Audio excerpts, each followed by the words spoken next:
ચાલો વિદ્યાર્થી મિત્રો, આપણે 11મા ધોરણના ત્રીજા ચેપ્ટર તત્વનું વર્ગીકરણ અને ગુણધર્મમાં આવર્તિતા એમાં આપણે બે લેક્ચર ભણ્યા. બીજો લેક્ચર થોડો ટૂંકો હતો, પણ આ બે લેક્ચરમાં આપણે છેલ્લે વાત કરી કે મેન્ડેલિફનું આવર્ત કોષ્ટક. આપણે આધુનિક આવર્ત કોષ્ટક જે ભણવાનું છે, જે આપણે સમક્ષ છે, એ કેવી રીતે બન્યું એનો ઇતિહાસ. એના માટે જુદા જુદા વૈજ્ઞાનિકોએ જુદી જુદી રીતે તત્વના વર્ગીકરણ કરવાનો વિચાર ઉદ્ભવ્યો. તો 1800ની સાલમાં જ્હોન ડોબ્રેનરથી શરૂ કર્યું. ધીમે ધીમે જુદા જુદા વૈજ્ઞાનિકો પોતાની રીતે જુદા જુદા કોષ્ટક રજૂ કર્યા અને સૌથી છેલ્લે મેન્ડેલિફનું આવર્ત કોષ્ટક રજૂ થયું. મેન્ડેલિફના આવર્ત કોષ્ટક છે એની ઘણી ખાસિયતો છે, આપણે ગયા લેક્ચરમાં ભણ્યા છીએ કે મેન્ડેલિફના આવર્ત કોષ્ટકથી કેટલાક તત્વ છે એના પરમાણુ ભાર જે ખોટા હતા એ સુધરી ગયા. બીજું, એક સરખા ગુણધર્મ વાળા તત્વને એક જ સમૂહમાં મૂકવા એને વધારે પ્રાધાન્ય આપ્યું. અને છેલ્લે કેટલાક તત્વના સ્થાન મેન્ડેલિફના આવર્ત કોષ્ટકમાં ખાલી રાખ્યા હતા. એ કયા તત્વ છે, એના ગુણધર્મ કેવા હશે, એના પરમાણુ ભાર અંદાજિત કેટલો હશે, એવી આગાહીઓ પણ કરી દીધી. અને એના આધારે બીજા વૈજ્ઞાનિકોને તત્વ શોધવામાં બહુ સરળતા પડી. જેમ કે એલ્યુમિનિયમની નીચેનું સ્થાન ખાલી, એનું નામ એકા એલ્યુમિનિયમ રાખ્યું હતું. સિલિકોનની નીચેનું સ્થાન ખાલી છે, એનું નામ એકા સિલિકોન રાખ્યું હતું. એ શોધાઈ ગયા પછી એનું નામ ગેલિયમ અને જર્મેનિયમ પડ્યા. તો આ મેન્ડેલિફ છે એનું આવર્ત કોષ્ટક છે એ બહુ અગત્યનું હતું. ત્યાર પછી આપણે હવે વાત કરવાની છે આધુનિક આવર્ત કોષ્ટક અને આવર્ત નિયમ. યાદ રાખો, મેન્ડેલિફના આવર્ત કોષ્ટકનો નિયમ શું હતો? તો કે તત્વના ગુણધર્મ તેના પરમાણુ ભારના આવર્તનીય હોય છે. એટલે કે જેમ ક્રમશઃ પરમાણુ ભાર બદલે છે એમ એના ગુણધર્મ બદલે છે. તો હવે આપણે વાત કરવી છે, અત્યારે કોષ્ટક સાઈડમાં રાખીએ. પહેલા આપણે સમજીએ આધુનિક આવર્ત નિયમ અને આવર્ત કોષ્ટકનું આ વર્તમાન સ્વરૂપ. તો મેન્ડેલિફના આવર્ત કોષ્ટકની જ્યારે શોધ થઈ, મેન્ડેલિફે જ્યારે આવર્ત કોષ્ટક રજૂ કર્યું ત્યારે પ્રોટોન, ન્યુટ્રોન, ઇલેક્ટ્રોન એની શોધ નહોતી થઈ. પણ જેમ જેમ આગળ વધતા ગયા 19મી સદી, 20મી સદી, એમ તત્વ છે એના પરમાણુના બંધારણનો ખ્યાલ આવ્યો. એટલે કે ત્યાર પછી પ્રોટોન, ન્યુટ્રોન અને ઇલેક્ટ્રોન આવા મૂળભૂત કણોની શોધ થઈ ગઈ. અને ત્યાર પછી નવો શબ્દ આવ્યો પરમાણુ ક્રમાંક, જેની તમે જાણો છો. પરમાણુ ક્રમાંક કોને કહેવાય? તો કે પરમાણુમાં રહેલા પ્રોટોનની સંખ્યાને શું કહેવાય? પરમાણુ ક્રમાંક. તો હવે તો તત્વ વિશે વધુ ઊંડાણપૂર્વક સમજૂતીઓ મળી ગઈ. તો ત્યારબાદ 1913માં અંગ્રેજ વૈજ્ઞાનિક હેનરી મોસેલે 1913માં અંગ્રેજ વૈજ્ઞાનિક હેનરી મોસેલે દરેક તત્વ છે એ દરેક તત્વના વર્ણપટ મેળવા. શું મેળવા છે? વર્ણપટ. એટલે તત્વમાંથી ઉત્સર્જિત વિકિરણ છે એના પટ્ટા મળે, એને કહેવાય વર્ણપટ. કોણે મેળવા? હેનરી મોસેલ. ત્યાર પછી હેનરી મોસેલે બે આલેખ દોર્યા. પહેલો આલેખ તો કે આવૃત્તિ √μ વિરુદ્ધ પરમાણુ ભાર, અને બીજો આલેખ √μ વિરુદ્ધ પરમાણુ ક્રમાંક. બે આલેખ દોર્યા. એકમાં જે તત્વો છે એમાંથી મળતા વિકિરણની આવૃત્તિનું વર્ગમૂળ વિરુદ્ધ પરમાણુ ભાર, અને બીજો આલેખ દોર્યો √μ વિરુદ્ધ પરમાણુ ક્રમાંક. તો આલેખ ઉપર તેને જોયું કે પરમાણુ ભાર વાળો આલેખ છે ને સીધી રેખા નથી મળતો, પણ આ પરમાણુ ક્રમાંક વાળો આલેખ છે એ સીધી રેખા મળ્યો. કોઈ પણ આલેખ સીધી રેખા મળે એનો મતલબ એવો થયો કે એમાં એક ધારું વલણ હોવું જોઈએ.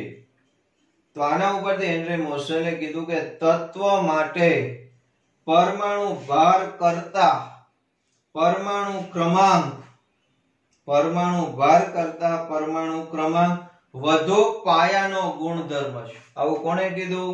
હેનરી મોસેલે. એમ કીધું કે પરમાણુ ભાર છે એના કરતા પરમાણુ ક્રમાંક છે એ વધુ પાયાનો ગુણધર્મ છે. કેમ? તો કે પરમાણુ ભાર છે એમાં એક ધારું વલણ ન હોય, પરમાણુ ક્રમાંક છે એમાં એક ધારો ક્રમ વધતો જાય. જેમ કે તમને વાત કરું, હાઇડ્રોજન નો પરમાણુ ક્રમાંક 1, હિલિયમ નો 2, લિથિયમ નો 3, બેરિલિયમ નો 4, બોરોન નો 5, કાર્બન નો 6, નાઇટ્રોજન નો 7, બધા એક એક વધતા જાય. હવે એ જ બધા તત્વના પરમાણુ ભાર છે એમાં એક સરખો વધારો ન હોય. હાઇડ્રોજન નો પરમાણુ ભાર 1, હિલિયમ નો 4, તો જો એમાં 3 નો વધારો થયો. લિથિયમ નો 7, એમાં 3 નો વધારો. બેરિલિયમ નો 9, તો એમાં 2 નો વધારો થયો. બોરોન નો 10, 1 નો વધારો થયો. કાર્બન નો 12, 2 નો વધારો. નાઇટ્રોજન નો 14, 2 નો વધારો. ઓક્સિજન નો 16, 2 નો વધારો. પાછો ફ્લોરિન 19, સીધો 3 નો વધારો. એટલે એમાં એક ધારો વધારો ન હોય, વધે ખરા પણ એક ધારો વધારો ન હોય. એટલે કીધું કે પરમાણુ ભાર કરતા પરમાણુ ક્રમાંક વધુ પાયાનો ગુણધર્મ છે. આવું કોણે કીધું? હેનરી મોસેલે. અને હેનરી મોસેલે જે મેન્ડેલિફનો આવર્ત નિયમ હતો એ નિયમમાં થોડોક ફેરફાર કર્યો. મેન્ડેલિફનો આવર્ત નિયમ હતો એમાં પરમાણુ ભાર કાઢી નાખ્યો ને એની જગ્યાએ પરમાણુ ક્રમાંક શબ્દ મૂકી દીધો. બરોબર સાંભળજો, એને આધુનિક આવર્ત કોષ્ટકનો નિયમ અથવા સિદ્ધાંત કહેવાય. તત્વના ગુણધર્મ. કયા ગુણધર્મ? તો કે તત્વના ભૌતિક અને રાસાયણિક ગુણધર્મ તેના પરમાણુ ક્રમાંકના આવર્તનીય હોય છે. ફરી એકવાર સાંભળો, તત્વના ભૌતિક અને રાસાયણિક ગુણધર્મ તેના પરમાણુ ક્રમાંકના આવર્તનીય હોય છે. એટલે કે જેમ જેમ પરમાણુ ક્રમાંક બદલે છે એમ એના ભૌતિક અને રાસાયણિક ગુણધર્મ પણ બદલે છે. તો આને કહેવાય આધુનિક નિયમ. તો ત્યાર પછી આ હેનરી મોસેલે આધુનિક નિયમ આપી દીધો, જે હું આમાં લખતો નથી કારણ કે અત્યારે આપણે મેન તો આવર્ત કોષ્ટક સમજવું છે. તો આધુનિક નિયમ આપી દીધો. ત્યાર પછી ધીમે ધીમે નવા તત્વ શોધાવાય માંડ્યા. આમ તો લગભગ 92 નંબર યુરેનિયમ સુધીના તત્વ છે કુદરતી રીતે મળ્યા હતા. ત્યાર પછી પ્લુટોનિયમ, નેપ્ચ્યુનિયમ, બર્કેલિયમ, કેલિફોર્નિયમ આવા નવા તત્વ છે શોધાતા ગયા. આમાંના કેટલાક તત્વ છે એ પ્રયોગશાળામાં શોધ્યા છે. એ એની આખી પદ્ધતિ હોય, ન્યુટ્રોનનો મારો કરીને એ બધી પ્રોસેસમાં આપણે પડવાનું નથી. પણ 92 પછીના તત્વ છે, આજે લગભગ 118 તત્વ જાણીતા છે. એ 92 પછીના તત્વ છે એ બધાને સંશ્લેષિત તત્વ કહેવાય. કેવા? સંશ્લેષિત એટલે પ્રયોગશાળામાં બનાવેલા. 92 સુધીના તત્વ છે કુદરતી રીતે મળેલા છે. ત્યાર પછી જુદા જુદા વૈજ્ઞાનિકોએ હવે પરમાણુ ક્રમાંક આવી ગયો, પછી તો ઇલેક્ટ્રોન રચના હવે તમને આવડે છે, એ લોકોને આવડી ગઈ. ગુણધર્મ નક્કી થઈ, ધાતુ, અધાતુ, અર્ધધાતુ બધું ડિટેલમાં માહિતી મળી ગઈ. એટલે વળી પાછા વૈજ્ઞાનિકો બેઠા, વળી જુદી જુદી રીતે આવર્ત કોષ્ટક બનાવ્યો. કેટલાકમાં ઇલેક્ટ્રોન રચનાને મહત્વ આપ્યું તો કેટલાકમાં પરમાણુ ખાલી ક્રમાંકને ધ્યાનમાં લીધા. આવા જુદા જુદા ઘણા કોષ્ટક બન્યા. અને અંતે બધા ભેગા મળી અને એક કોષ્ટક બનાવ્યું, તત્વનું વર્ગીકરણ કર્યું. એક કોષ્ટક એટલે આજનું આધુનિક આવર્ત કોષ્ટક જે આપણી સામે રાખેલું છે. થોડું ખાલી જોઈ લો, એમાં તત્વ જ લખેલા છે. હવે આપણે આધુનિક આવર્ત કોષ્ટક છે એના વિશે અભ્યાસ કરવાનો છે. બરોબર? તો આ આવર્ત કોષ્ટક વિશે બરોબર હવે આપણે ડીપમાં સમજશું. તો આપણી સમક્ષ જે કોષ્ટક છે આપણી ટેક્સ્ટબુકમાં આપ્યું જ છે, એટલે તમારે ટેક્સ્ટબુકમાં જોવાનું છે. પણ આપણે અહીંયા કોષ્ટકમાં કઈ બાબતો અને કેવી રીતે બન્યું છે એનો તમને હું આછેરો ખ્યાલ આપું છું. આપણું આધુનિક આવર્ત કોષ્ટક છે. એ કોષ્ટક પરમાણુ ક્રમાંકના ચડતા ક્રમમાં ગોઠવીને બનાવ્યું છે. કેવી રીતે? પહેલો નંબરનું તત્વ હાઇડ્રોજન, બીજા નંબરનું તત્વ હિલિયમ, આમ આડું જવાનું, વળી અહીંયા આવવાનું, 3 નંબર લિથિયમ, 4 નંબર બેરિલિયમ, પછી boron, carbon, nitrogen, oxygen, fluorine, neon, પાછું આવે 11 number sodium, magnesium, aluminium, silicon, phosphorus. તો આમ પરમાણુ ક્રમાંકના ચડતા ક્રમમાં ગોઠવતા ગયા અને આ રીતે આવર્ત કોષ્ટક બન્યું. આપણું આવર્ત કોષ્ટક છે એમાં ઊભી લાઈનો છે એને સમૂહ કહેવાય અને આડી લાઈન છે એને આવર્ત કહેવાય. આડાને શું કહેવાય? આવર્ત. ઊભી લાઈનો છે એને શું કહેવાય? સ્તંભ, સમૂહ. કેટલા આવર્ત છે પેલા એ જોવું. તો આ પહેલો આવર્ત. પહેલા આવર્તમાં બે તત્વ કયા? હાઇડ્રોજન અને હિલિયમ. પછી આ બીજો આવર્ત, એમાં કેટલા તત્વ? તો કે લિથિયમ, બેરિલિયમ, પછી boron, carbon, nitrogen, oxygen, fluorine ને નિયોન, એમાં 8 તત્વ. આ ત્રીજો આવર્ત, એમાં પણ 8 તત્વ. આ ચોથો આવર્ત, એમાં બધા ભરેલા છે એટલે 18 તત્વ. આ પાંચમો આવર્ત, એમાં 18 તત્વ. આ છઠ્ઠો આવર્ત.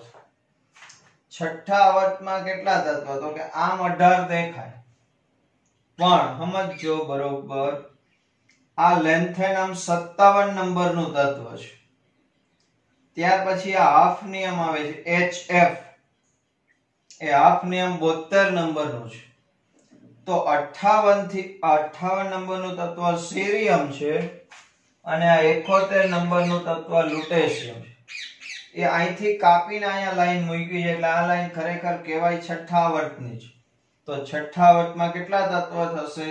18 આ અને 14 આ, એટલે કેટલા થયા? 32. તો સમજો પહેલા આવર્તમાં 2 તત્વ, બીજા આવર્તમાં 8 તત્વ, ત્રીજા આવર્તમાં 8 તત્વ, ચોથામાં 18, પાંચમામાં 18, છઠ્ઠામાં 32 અને છેલ્લે સાતમો આવર્ત એ આખો ભરાઈ જશે એટલે એમાંય 18 એમાંય 32 તત્વ થશે. કેવી રીતે? તો કે એક્ટિનિયમ 89 નંબરનું તત્વ છે. એક્ટિનિયમ 89, પછી 90 નંબરનું થોરિયમ છે, પછી 103 નંબરનું તત્વ લોરેન્સિયમ છે, Lr, પાછું Rf 104 નંબરનું તત્વ, અને અહીંથી આ ભરો એટલે આખું ભરાઈ જાય સાતમું આવર્ત. તો એમાં કેટલા તત્વ થાય? 32. તો પહેલી વસ્તુ યાદ રાખો, આધુનિક આવર્ત કોષ્ટક છે એમાં આવર્ત કેટલા? 7. આવર્ત એટલે આડી લાઈન. પહેલી લાઈનમાં કેટલા સભ્ય? 2, બીજામાં 8, ત્રીજામાં 8, ચોથામાં 18, પાંચમામાં 18, છઠ્ઠામાં 32. તમને અહીંયા 18 દેખાશે પણ આ નીચે કાપીને મૂક્યા છે. અને સાતમામાં ભરાઈ જશે એટલે એમાં કેટલા થઈ જશે? 32. એમાં 18 આયા અને કાપીને મૂકેલી આ છેલ્લી લાઈન. તો આમ આવર્ત કોષ્ટક છે એમાં 7 આવર્ત છે. આ આવર્તનો ક્રમ છે એ પણ કંઈક સૂચવે છે. શું સૂચવે છે પછી તમને કહું છું. બીજો, આપણા આવર્ત કોષ્ટકમાં ઊભા 18 સમૂહ છે. કેટલા સમૂહ છે? 18. પહેલા આવા નામ આપેલા 1A, 2A, 3A, 4A, 5A, 6A, 7A, 8A, પછી 1B, 2B, 3B આવા નંબર આપે. પણ પછી IUPAC કે આવા 1A, 2A ને એવા શું 1 થી 18 નંબર આપી દો. એટલે આપણા સમૂહના નંબર પહેલો સમૂહ, બીજો સમૂહ, ત્રીજો, ચોથો, પાંચમો, છઠ્ઠો, સાતમો, આઠમો, 9, 10, 11, 12, 13, 14, 15, 16, 17 અને 18 આ ઊભા સમૂહ થયા કેટલા સમૂહ છે ઉભા? 18 સમૂહ. બીજું આખો આવર્ત કોષ્ટક છે એને 4 વિભાગમાં વહેંચેલું છે. તો પહેલા સમજો કે આવર્તનો ક્રમ શું છે. સમૂહનો નંબર કંઈક દર્શાવે છે. આવર્તનો નંબર શું દર્શાવે? તો કે દાખલા તરીકે પહેલા આવર્તમાં જે તત્વ હોય એની ઇલેક્ટ્રોન રચના લખો. એની શું લખવાની? ઇલેક્ટ્રોન. એમાં છેલ્લી કક્ષા છે એક નંબરની જ હોય. હાઇડ્રોજન તો કે 1 પહેલી કક્ષામાં, હિલિયમમાં પહેલી કક્ષામાં 2 ઇલેક્ટ્રોન. તો પહેલા આવર્તમાં પહેલી કક્ષા ભરાય એમાં 2 ઇલેક્ટ્રોન હમાય એટલે 2 તત્વ થયા. બીજો આવર્ત એટલે બીજી કક્ષા પૂરી થાય ત્યારે કુલ કેટલા ઇલેક્ટ્રોન સમાય? તો કે બીજી કક્ષામાં 8 ઇલેક્ટ્રોન છે એટલે એના 8 તત્વ. આની તમે કોઈ પણ ઇલેક્ટ્રોન રચના લખો, છેલ્લી 12ની કક્ષા જેને સંયોજકતા કક્ષા કહેવાય એનો મુખ્ય ક્વોન્ટમ 2 હોય. મુખ્ય ક્વોન્ટમ એટલે કક્ષાનો નંબર.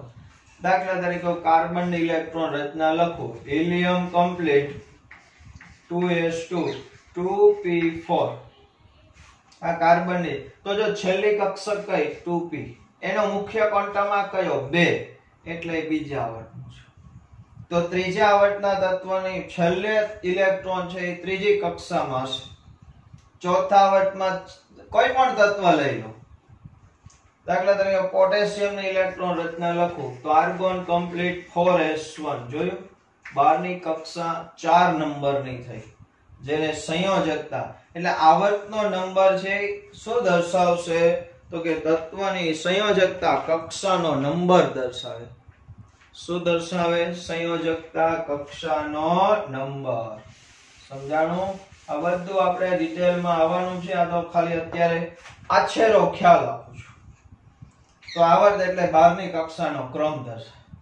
સમૂહના નંબર 1 2 3 4 5 6 7 8 9 10 11 12 13 14 15 16 17 અને 18 એ શું દર્શાવે? તો કે સમૂહનો નંબર એ બાહ્ય કક્ષામાં રહેલા ઇલેક્ટ્રોનની સંખ્યા દર્શાવે. દાખલા તરીકે લિથિયમની ઇલેક્ટ્રોન રચના લખો તો હિલિયમ કમ્પ્લીટ 2s1. તો 12ની કક્ષામાં s ઉપમાં 1 ઇલેક્ટ્રોન છે. તો આ પહેલા આવર્તના દરેક તત્વની 12ની કક્ષામાં 1 ઇલેક્ટ્રોન હશે. બીજા આવર્તમાં 12ની કક્ષામાં 2 ઇલેક્ટ્રોન, ત્રીજામાં 12ની કક્ષામાં 3 ઇલેક્ટ્રોન, ચોથામાં 12ની કક્ષામાં 4 ઇલેક્ટ્રોન હશે. તો સમૂહનો નંબર શું દર્શાવશે? તો કે સમૂહનો નંબર એ જે તે સમૂહમાં રહેલા તત્વની બહારની કક્ષા જેને સંયોજકતા કક્ષા કહેવાય, કક્ષક નહીં કક્ષા માં રહેલા ઇલેક્ટ્રોનની સંખ્યા દર્શાવે. તો પહેલી 2 વાત થઈ ગઈ. પહેલો આવર્તમાં કેટલા તત્વ? 2 એટલે એને અતિ લઘુ વિભાગ કહેવાય. બીજામાં 2 8 એટલે એને લઘુ વિભાગ કહેવાય. ત્રીજામાં 8 એને લઘુ વિભાગ કહેવાય. ચોથામાં 18 એટલે એને લાંબો વિભાગ કહેવાય. પાંચમામાં 18 એને લાંબો વિભાગ. છઠ્ઠામાં 32 અતિ લાંબો વિભાગ. સાતમામાં ઘણા બધા છે એટલે અતિ લાંબો. તો વિભાગ કેવો હોય તો પહેલામાં અતિ લઘુ વિભાગ, લઘુ વિભાગ, લઘુ વિભાગ, અતિ લઘુ, પછી ખાલી લઘુ, આ લઘુ, આ લાંબો વિભાગ, આ લાંબો, અતિ લાંબો, અતિ લાંબો. આવા નામ પણ આપેલા. બીજી વાત કરું તો આખા આવર્ત કોષ્ટકને 4 વિભાગમાં વહેંચેલું છે. પહેલો અને બીજો સમૂહ છે S વિભાગ કહેવાય. અહીંયા 13 થી 18 સમૂહ છે P વિભાગના કહેવાય. આ 3 થી 12 છે D વિભાગ કહેવાય. અને આ નીચેની 2 હરોળ છે F વિભાગના તત્વો છે. F વિભાગના તત્વો. આ વિભાગ કેવી રીતે હોય? દાખલા તરીકે તમે લિથિયમની ઇલેક્ટ્રોન રચના લખો તો એની બહારની કક્ષક S હોય, કક્ષક એટલે કે એનો છેલ્લો ઇલેક્ટ્રોન S માં ભરાતો હોય તો S વિભાગ કહેવાય. હવે S કક્ષકમાં કેટલા ઇલેક્ટ્રોન સમાય? 2, P માં 6, D માં 10 અને F માં 14 આપણે ભણી ગયા છે. તો અહીંયા S માં 2 ઇલેક્ટ્રોન સમાય એટલે એના 2 સમૂહ થશે. P પી માં 6 ઇલેક્ટ્રોન સમાય એટલે 13 થી 18 એ પી વિભાગ. ડી માં 10 ઇલેક્ટ્રોન સમાય એટલે 3 થી 12 એ 10 સમૂહ છે ડી વિભાગના છે. અને એફ માં 14 ઇલેક્ટ્રોન સમાય એટલે 14 તત્વની બે લાઈન છે. તો પહેલો સમૂહ છે એસ વિભાગ એટલે એની 12મી કક્ષામાં લખો. લિથિયમની ઇલેક્ટ્રોન રચના લખું તો હિલિયમ કમ્પ્લીટ 2s1. જો s માં 1 ઇલેક્ટ્રોન હશે. બેરિલિયમની લખું તો અહીંયા 2s2 થઈ જાય, તો એમાં s કક્ષકમાં 2 ઇલેક્ટ્રોન. તો આ વિભાગ છે એ એની ઇલેક્ટ્રોન રચનાના આધારે છેલ્લો જે તે તત્વનો છેલ્લો ઇલેક્ટ્રોન જે વિભાગમાં દાખલ થાય ને એ વિભાગનું તત્વ કહેવાય. એટલે આવર્ત કોષ્ટકને કક્ષકના કેટલા પ્રકાર? S, P, D અને F. એમ આવર્ત કોષ્ટકમાં 4 વિભાગ S, P, D અને F. આ S વિભાગ, આ P વિભાગ, આ D વિભાગ ને આ F વિભાગ. બીજી વાત કરી દો આવર્ત કોષ્ટકમાં, તો કે છેલ્લો helium, neon, argon, krypton, xenon એને નિષ્ક્રિય વાયુનો સમૂહ કહેવાય. કેવો? નિષ્ક્રિય વાયુ. 17મો સમૂહ છે એને હેલોજન સમૂહ કહેવાય. કયો? હેલોજન. 16મો સમૂહ છે એ ચાલ્કોજન સમૂહ છે. કયો થયો? ચાલ. સમૂહ 1 છે આલ્કલી ધાતુ છે, યાદ રાખજો. કેવી ધાતુ છે? આલ્કલી. સમૂહ 2 છે આલ્કલાઇન અર્થ ધાતુ છે. કઈ ધાતુ કહેવાય? આલ્કલાઇન અર્થ ધાતુ. ડી વિભાગની બધી ધાતુ છે ને સંક્રાંતિ ધાતુ છે. અને એફ વિભાગ છે આંતર સંક્રાંતિ છે. કેવા તત્વ કહેવાય? આંતર સંક્રાંતિ. એમાં પહેલી લાઈન છે એને કહેવાય લેન્થેનાઇડ શ્રેણી. લેન્થેનાઇડ શ્રેણી. છેલ્લી લાઈન છે એને કહેવાય એક્ટિનાઇડ શ્રેણી. તો બે શ્રેણી, લેન્થેનાઇડ શ્રેણી અને બીજી એક્ટિનાઇડ શ્રેણી. પહેલો સમૂહ આલ્કલી ધાતુનો સમૂહ છે, બીજો આલ્કલાઇન અર્ધ ધાતુ છે, 13મો બોરોન સમૂહ, 14મો કાર્બન સમૂહ, 15મો નાઇટ્રોજન ફેમિલી, 16મો ચાલ્કોજન, 17મો હેલોજન અને 18મો નિષ્ક્રિય વાયુ, ઊંડા વાયુ. આવર્ત કોષ્ટકમાં બધાના સ્થાન નક્કી છે. હાઇડ્રોજન છે એનું સ્થાન હજી નક્કી નથી, એટલે હાઇડ્રોજનને વચ્ચોવચ રાખ્યો છે. આથી આપણું આધુનિક આવર્ત કોષ્ટકનો આછેરો ખ્યાલ જોતા રહેજો બરોબર.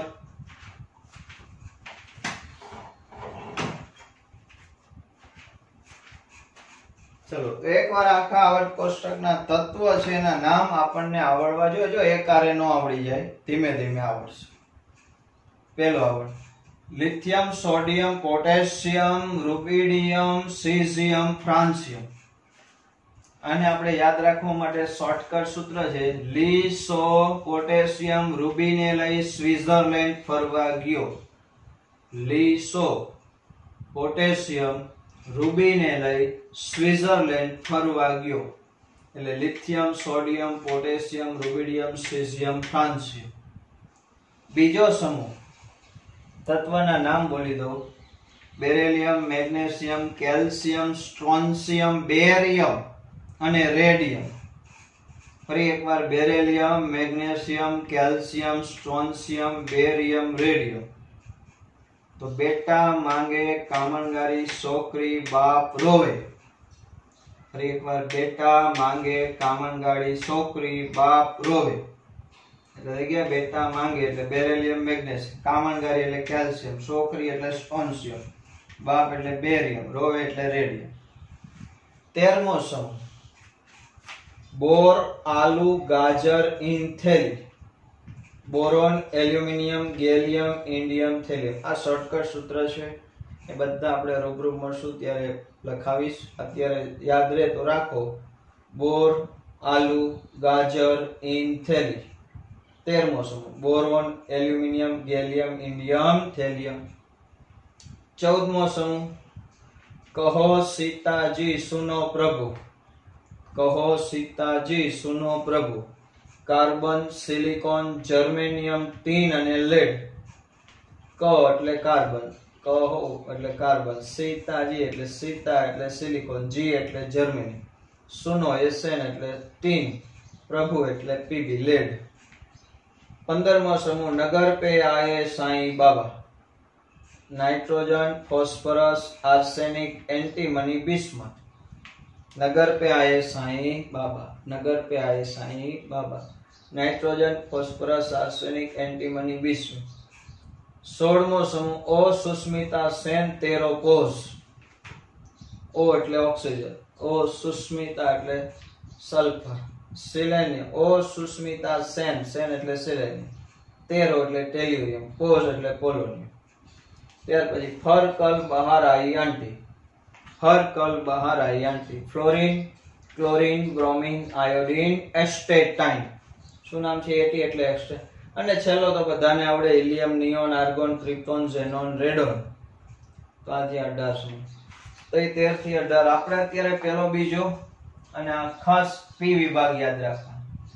આ વચ્ચે ડી વિભાગમાં આડી લાઈન છે. તમને 30 સુધી તો આવડે છે.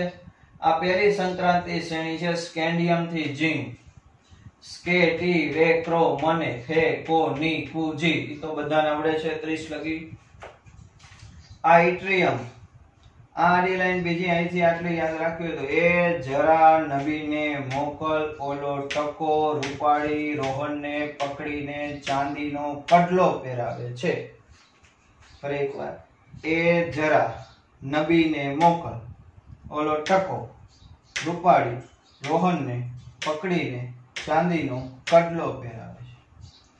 આના નામ બાય એટલે ઇટ્રિયમ, ઝિર્કોનિયમ, નિયોબિયમ, મોલિબ્લેડમ, ટીસી એટલે ટેક્નેશિયમ, રૂથેનિયમ, રોહોનિયમ, પેલેડિયમ, ચાંદી, સિલ્વર અને કેડમિયમ. ત્યાર પછી લેન્થેનમ, હાફનિયમ. આની અત્યારે આપણે કઈ જરૂર નથી, આ બેની જરૂર છે. લેન્થેનમ, હાફનિયમ, ટેન્ટેલમ, ટંગસ્ટન, રેનિયમ, ઓસ્મિયમ, ઇરિડિયમ, પ્લેટિનમ, ઓરેટ એટલે સોનું અને મર્ક્યુરી. ત્યાર પછી એક્ટિનિયમ, રુથરફોર્ડિયમ, ડબનિયમ, સિબોર્ગિયમ, બોરિયમ, હાસ્નિયમ, મેટનેરિયમ, ધર્મસ્ટાર્દટિયમ, રોન્જેનિયમ, ક્યુરિયમ, સીએન કોપરનિશિયમ. આ તત્વ આ એફ વિભાગના છે. પહેલી લેન્થેનાઇટ શ્રેણી સીરિયમ, પ્રિસોડિનિયમ, નિયોડિમિયમ, પ્રોમિથિયમ, સમેરિયમ, યુરોપિયમ, ગેડોલિનિયમ, ટર્બિયમ, ડિસ્પ્રોસિયમ, હોલિયમ, અર્બિયમ, થુલિયમ, ઇટર્બિયમ, લુટેશિયમ.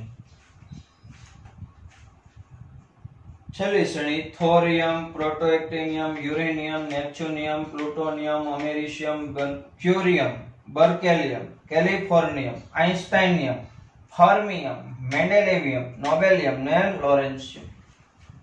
આનું વાંચવું સૂત્ર સરસ છે. આ કઈ બહુ મહત્વના નથી સૂત્ર, આ તો આપણે ખાલી જાણકારી માટે. અહીંથી નેપાળના પ્લુટો અમેરિકામાં ક્યુરી બકેશ. નેપાળના પ્લુટો અમેરિકામાં ક્યુરી બકે છે તે જાણી કેલિફોર્નિયાના આઇન્સ્ટાઇનને ફાર્મ હાઉસમાં મળ્યા. મેન્ડેલિફના હસ્તે નોબેલ પ્રાઇઝ લઈ લારાને મળ્યા. તો આ યાદ રાખવાના સૂત્ર છે. આપણે અત્યારે આટલા જ યાદ રાખો, પહેલું, બીજું અને પી વિભાગ. બરોબર. તો આ થયું આખું આવર્ત કોષ્ટક. આનો આપણે ઘણી બધી વાર અભ્યાસ આવશે જ. આ ધાતુઓ છે, આ બધી ધાતુઓ છે. અહીંયા ઉપર અધાતુઓ છે. વચ્ચે એક લાલ કલરની સીડી ચોપડીમાં જોજો, એ અર્ધ ધાતુ છે. આમાં 92 નંબર સુધીના છે એ કુદરતી છે, બાકી બધા કૃત્રિમ રીતે બનાવેલા તત્વ છે. તો આ થયો આધુનિક આવર્ત કોષ્ટકનો આછેરો ખ્યાલ. બરોબર. હવે આ નામ શું છે? આ અનટ્રિયમ. આ એફએલ એટલે ફ્લેવોરિયમ, પેન્ટિયમ, લિવરમોરિયમ, સેપ્ટિયમ, ઓક્ટિયમ. તો આવા અનટ્રિયમ ને એ નામ કેવી રીતના આપેલા એ હવે પછીના લેક્ચરમાં આપણે ભણવાનું છે. બરાબર. તો અત્યારે ખાલી આવર્ત કોષ્ટક છે એ તમારે એકવાર નોટમાં દોરવાનું, બધા તત્વ લખવાના, એટલે ખબર પડે તમને ક્યાં તત્વ ક્યાં આવે છે. બરોબર. બીજી મહત્વની વાત, કે તમને આ તત્વના નામ છે એ ટેક્સ્ટ બુકમાં પાછળ આપેલા છે. રોજ એકવાર 5 દિવસ સુધી એકવાર નામ વાંચવાના, એટલે ઓટોમેટિક સંજ્ઞા જોઈને તમને નામ આવડતા થઈ જશે. ગોખવાના નથી, એમનામ આપને મગજમાં બેસી જ જશે. તમે 2 4 5 10 વાર વાંચશો એટલે ઓટોમેટિક ફેમિલિયર થઈ જશે અને પછી સંજ્ઞા જોશો એટલે તરત નામ આવડી જશે. બરોબર છે? ચાલો તો જોઈ લેજો બરોબર આવર્ત કોષ્ટક.